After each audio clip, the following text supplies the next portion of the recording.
I just can't believe that he took his own life. He had so much to go for still. A mother's intuition that his son did not take his own life. The death of Dr. Neil Aggett, a doctor and a trade unionist, was shrouded with uncertainty.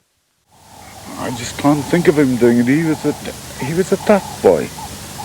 But nothing could have made him take his life other than, we've all got a breaking point. His problem started in the early 80s after he was appointed as an unpaid organizer of the Transvaal Food and Canning Workers Union. Soon after that, he became a target. He was arrested in November 1981 and detained at the infamous John Vorster Square, now Johannesburg Central Police Station. That's the last time his family saw him alive. Aggett was found hanging in his cell here. It was February 1982 and he had already been in detention for 70 days. The police claimed he had taken his own life. An inquest also confirmed the suicide claims. Court 18 at the Johannesburg Magistrate Court held a 40-day inquest. Magistrate Pieter Kotsia concluded that no one was to blame for his death, but the family rejected the outcome.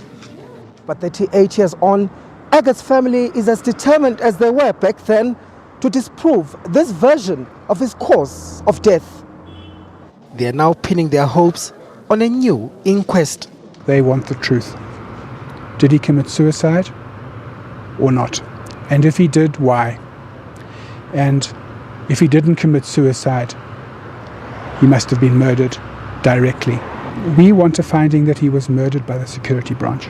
In 2016, a fresh inquest into the death of anti-apartheid activist Ahmed Timol overturned a 1972 finding that Timol jumped to his death, ruling his death a murder. This is fundamentally driven by the families and the agony which they still feel because they don't know what happened to their loved ones. I think that's something very difficult to deal with. And often the official version of what happened to their loved ones, they don't believe, as the finding was in this case. The Aggett family is also hoping for a similar fate and that they may finally receive some justice. Manqoba Mchunu, SABC News, Johannesburg.